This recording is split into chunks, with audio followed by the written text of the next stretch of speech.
વલસાડમાં તથ્યવાળી થતા રહી ગઈ। વલસાડમાં અકસ્માતનો બનાવ સીસીટીવીમાં કેદ થયો છે। તડોઈ ફાટક પાસે બેફામ ટેન્કર ચાલકની કરતૂત સામે આવી। બે કારને ટક્કર મારી ટેન્કર ઝાડ સાથે અથડાયું। રાત્રે સમય હોવાથી મોટી જાનહાનિ ટળી હતી। ત્યારે બનાવમાં જાનહાનિનો હાલ જે બનાવ સામે આવ્યો છે, પરંતુ ટેન્કરની ટક્કરથી તોતિંગ વૃક્ષ ધરાશાયી થયું હતું।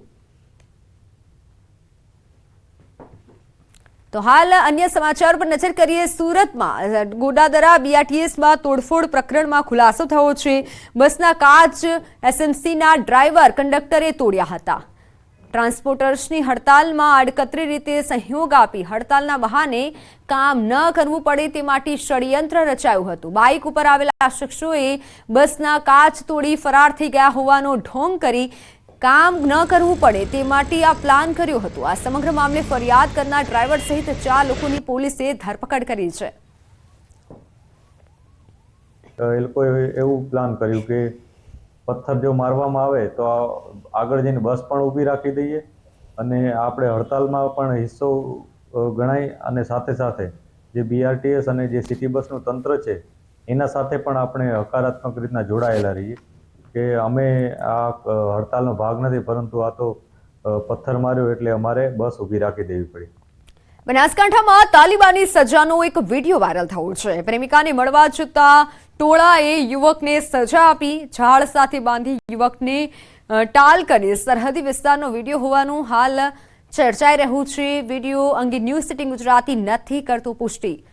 વાયરલ વિડીયો અંગે ન્યૂઝ સિટીન ગુજરાતી પુષ્ટિ નથી કરતું। જે વિડીયો સામે આવ્યો છે જેમાં યુવકની ટાલ કરી નાખી પ્રેમિકાને મળવા જતો હતો આ યુવક, જ્યારે ટોળાએ તાલિબાની સજા આપી છે।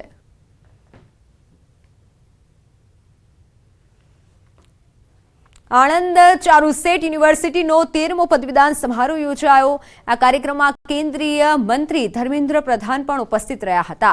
પદવીદાન સમારોહમાં 2700 વિદ્યાર્થીઓને પદવી એનાયત કરાઈ, જે પૈકી 44 વિદ્યાર્થીઓને ગોલ્ડ મેડલ અને 43 વિદ્યાર્થીઓને પીએચડીની ડિગ્રી એનાયત કરાઈ। ભારતને વિકસિત બનાવવા માટે યુવા પેઢીનો મહત્વનો ભાગ રહેલો છે, જેવા શિક્ષણ ક્ષેત્રે પણ મહત્વનો ભાગ આપે છે।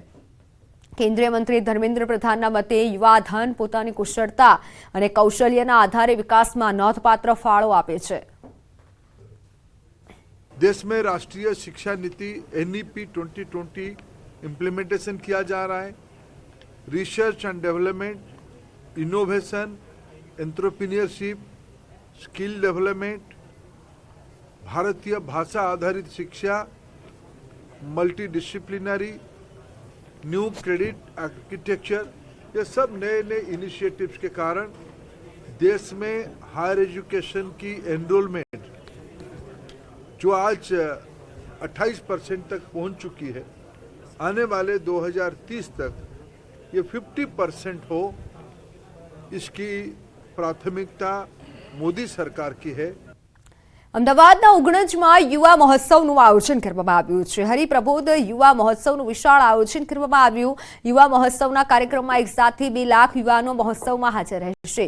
રાજ્યના મુખ્યમંત્રી ભૂપેન્દ્ર પટેલ, મહાનુભાવો અને સંત સમાજના આગેવાનો પણ ઉપસ્થિત રહેશે। હાલ યુવા મહોત્સવની તડામાર તૈયારીઓ ચાલી રહી છે। આજની પેઢીના યુવાનો વ્યસન મુક્ત બને તે માટે યુવા મહોત્સવનું આયોજન કરવામાં આવ્યું છે। પ્રગટ ગુરુ હરિપ્રબોધ સ્વામીજી મહારાજ પણ છેલ્લા 2-2.5 વર્ષથી યુવા મહોત્સવ કરીને યુવાનો માટે અથાગ પ્રયત્ન કરી રહ્યા છે। દેશ વિદેશમાં જઈને ખૂબ વિચરણ કરીને યુવાનોને તૈયાર કરવામાં, સૌથી વધારે તો તૈયાર કરવામાં પ્રેમ આપવાની ખૂબ જરૂર પડે, એટલે પોતે જઈને એના જેવા થઈને એને પ્રેમ આપે છે અને પોતાના માર્ગે ચાલવા માટે, એક સારી પોઝિટિવિટીના માર્ગે ચાલવા માટે પ્રબોધ સ્વામીજી એ યુવાનોને ખૂબ જ દાખલો કરી રહ્યા છે।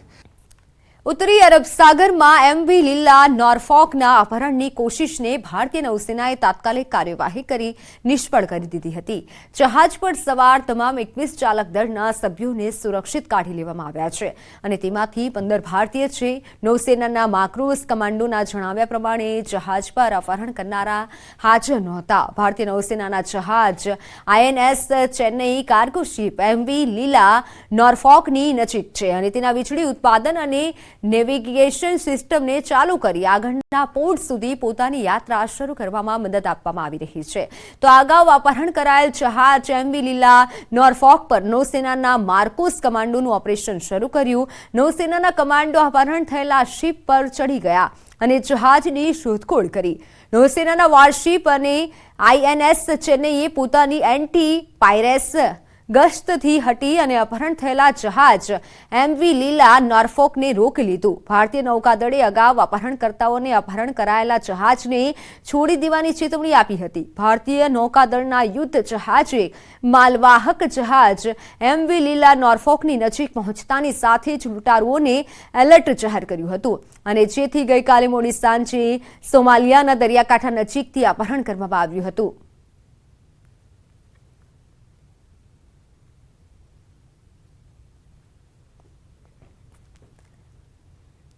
માત્ર 5,000માં બાંગ્લાદેશીઓના આધાર કાર્ડ બનાવવાના કૌભાંડનો પર્દાફાશ થયો છે. સુરતમાં બાંગ્લાદેશીઓના આધાર કાર્ડ બનાવી આપનારની ધરપકડ કરવામાં આવી. સુરતમાં SOGની ટીમે 9 બાંગ્લાદેશીઓની ધરપકડ કર્યા બાદ ખુલાસો થયો છે. બાંગ્લાદેશીઓની પૂછપરછમાં ભૂપેન્દ્ર તિવારીનું નામ ખુલતાની સાથે તપાસની કાર્યવાહી હાથ ધરી હતી. PCB અને SOGએ આરોપીની ધરપકડ કરી લીધી છે. એક બાંગ્લાદેશી વ્યક્તિ એજન્ટને 20,000ની બાંગ્લાદેશી કરન્સી આપી ભારતમાં આવ્યો હતો અને આરોપી ભૂપેન્દ્ર તિવારીને 5,000 આપી બોગસ આધાર કાર્ડ બનાવ્યું હતું. ભૂપેન્દ્ર તિવારી કરીને જે છે એ વ્યક્તિ મળી આવેલી, જે વ્યક્તિએ આ કામના આરોપી જે છે તેનો નકલી આધાર કાર્ડ બનાવી આપેલું હતું. હાલમાં એ ભૂપેન્દ્રની પણ અટકાયત કરવામાં આવેલી છે અને આ બંને આરોપીઓ હાલમાં પોલીસો કસ્ટડીમાં છે.